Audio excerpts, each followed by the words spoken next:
everyone, my name is Angela Gordon, and we are here at AfroCannes Day 2022 at the Cannes Film Festival here in Cannes, France.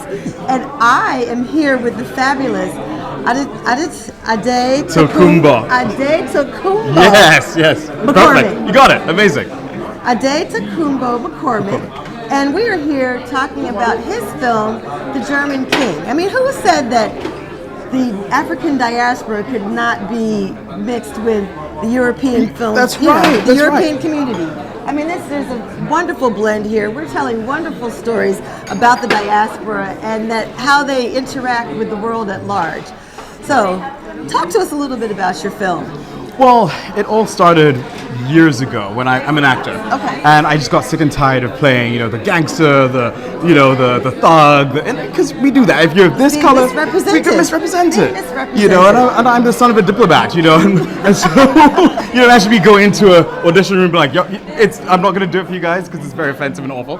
But I wanted to show the world that there are other stories specifically about Africans and the African diaspora that don't just have young poor kids with like flies on their faces, suffering from famine and disease and all that nonsense. And I said, let me rewrite the narrative, right? Chinua Achebe says it best. If you don't like someone's story, you write your own. You write your own, and that's what I did. And I sat down and I started looking at different heroic characters, and I was so surprised at the amount of people that came up. Because in school, I went to private English school, and I learned about all these, white heroes and British heroes. I didn't know anything about African heroes. I knew more about William Wallace from Braveheart than I did about my own heroes. Specifically Rudolph Douala Mangabell. And so the German King is about Rudolph Douala Mangabell, and he was born in Cameroon, raised in Germany in a royal court alongside Wilhelm II, who later on becomes Kaiser. They become really good friends. And when Rudolph becomes king, he comes back to Cameroon and he sees that his people are being subjugated, oppressed, and enslaved. And he's like, you know what? This is messed up. I'm going to do something about it. So he just basically sacrifices his kingly comforts, his riches, and he stands up against oppression and leads his country and also a continent against German colonial rule. And this all happens during World War I, which I didn't know about. Did you know about this? I had no idea. Yeah. I had absolutely no idea. So this led to World War I. In Africa, this is basically part of a big reason why World War I happened in Africa and why German colonial rule was defeated in Africa. And so this is something we don't have in our history books. It's not something that's put in films or media or anything like that. So I did a short film, and it got really good buzz. It's played at so many different festivals. I won a bunch of awards and had a great cast and crew and a great team behind it. And it came time to, people kept asking, well, what next? There's so much more to the story and there are other characters that you could involve. And it's true, they were like, as I saw Rudolph, I also saw Rudolph Douala Mangabell. I started finding about people like Yaa Asantewaa, who is a Ghanaian queen. And I said, oh my gosh, this all happened during the same time. These people's stories deserve to be told as well. They do. And so I approached Angel Studios and they said, listen, this story, it checks all the boxes of the stories that we're trying to tell. It amplifies light, it's empowering, it's inspiring.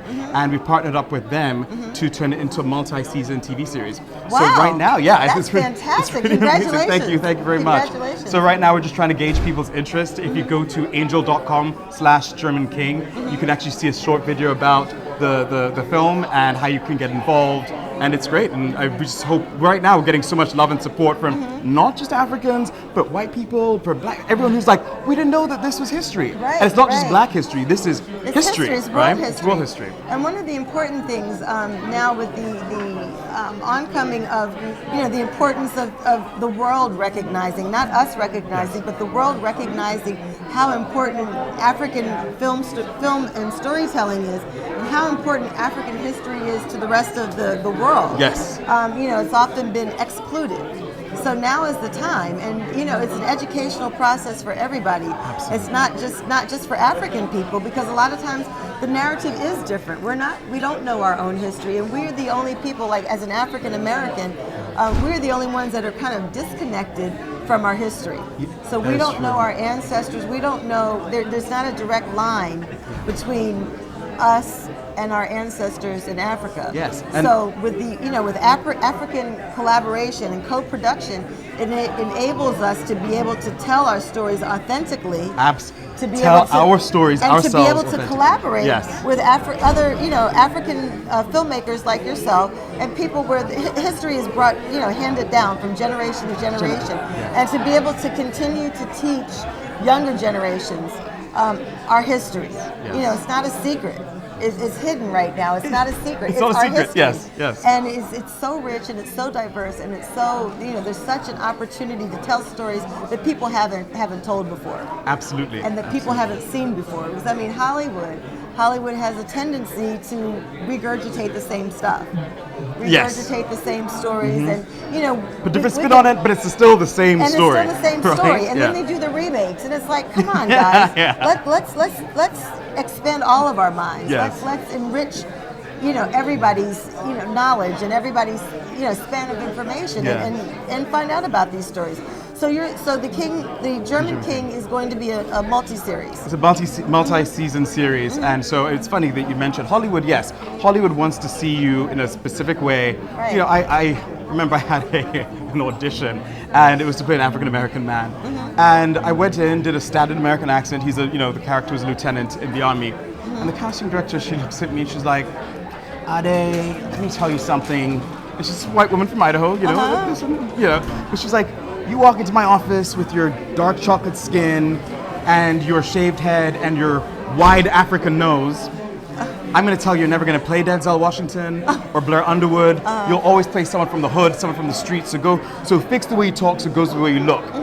And I was like, but that is such a fallacy. Right. But just because I'm a certain color doesn't mean I can only play certain roles. Right. And I said, and that was really for me the genesis of saying, okay, let me start taking matters into my own hands and show the world that yes, and not say that these characters don't exist, but there are so many other characters. So There's a kaleidoscope of different characters that and we you don't that want make to be up. pigeonholed into Nobody one wants to be particular pigeonholed. stereotype. I Precisely. mean, this is 2022. So now it's time for diversity. Okay. It's time for people to be able to own their identity and to be able to really embrace that character, embrace who they are, and not only portray that to the world, but be empowered by it. That's right. Be empowered by it. So what does your family think about you telling this story? Especially, Sierra Leone, and your dad's a diplomat. I mean, what's your family saying? Well, but let me say, it actually tracks, and I'll tell you why. So we're all diplomats, and we all believe in, one of my favorite quotes is, the late Desmond Tutu, he said, if you are silent in moments of oppression, you've chosen the side of the oppressor. I'm paraphrasing. But, for the longest time, I was like, I can't just be silent about oppression. I can't be silent about injustice. I have got to do something about it. And, as a filmmaker, I said, I can use my art to do that. My sisters, they use their art. Well, one of them, interesting enough, I remember I called her one time and I could hear these sounds in the background. My cable wasn't working or something crazy like that. And you hear boom, boom, boom. And I'm like whining about how I can't watch Grey's Anatomy or some nonsense like that. And then she's like, is this okay? Can we talk about this later? I'm like, why, what's going on? She's like, well, the UN compound's under attack. And I kind of have to I was like, take care of that. Right. That's a priority. That's a priority. I'm just going to just go over there and feel, Right. And so I realized just because you're not a diplomat, just because you're not, working in some sort of NGO doesn't mean you can't make a difference yourself. Right. And so I decided, yes. I mean, Bertolt Brecht says it, since we're talking about Germans, he says it best. He's like, art is not a mirror you hold up to society, it's a hammer used to shape it. And so we can use our art to shape society. Was your dad like, why are you a filmmaker? You didn't want to be a doctor or I mean, it's like doctor, diplomat. Is this a real option? Right. But thankfully, my late mother was an actress, and I think, and I did my first film when I was 12. Oh, wow. Okay. So I've been doing this forever. It was called The Great Elephant Escape with Joseph Gordon-Levitt. And he basically, when he saw that I was very serious about it at a very early age, his only caveat was that I go to conservatory and go to one of the best and just perfect my craft. And you'd be the best at it. And that's really interesting, because a lot of families, that you want your kids to, go to school and, be something that parents and grandparents can talk about. Yes. But at the end of the day, I mean, it's a real career, and it's a great opportunity, and you are blazing the trail for others, and you're telling a great story. And now you've got distribution for a major television series. And what's great, it's Angel awesome. Studios has been incredible about that, Yes. because for them, they look at shows or things which have potential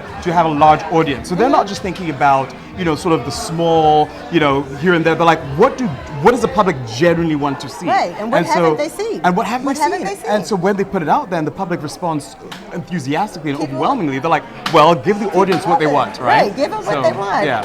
Give them the cake and let them eat Give it them too. too. Give them the cake and let them eat it too. Well, I want to. Is there a word of wisdom that you would like to leave with our audience here? Yes. I would say keep going, keep going, keep going. That's it. One other question. Yeah. So what's next after this? We're developing this. We're going to get this on TV. So right now, it's if you just go to angel.com/German King, you get all the information about it. You see how many people are actually interested in backing the project right now. Okay. And then if enough people back the project, we'll actually go to a crowdfunding phase, and so anybody can get involved. So please get involved. If you want to see the German King, your Twitter and my your Twitter Instagram, and all Instagram that is good stuff. @Adetokumboh. So it's all the same long name. Adetokumboh. ADE. You are pro. Exactly. ADETOKUMBOH. Right, Yeah, at Adetokumboh, Twitter and Instagram. Yeah, check it out. Thank you so much Thank you very much. taking the time out of your busy schedule to speak with us today. And we're so thankful for AfroCannes Day and You too. Yaniv's Consulting, and for the opportunity to share our stories and share amongst each other and to collaborate. And we want to make sure that you follow us and that we see you next year at AfroCannes Day. Thank you so much. Au revoir. Au revoir.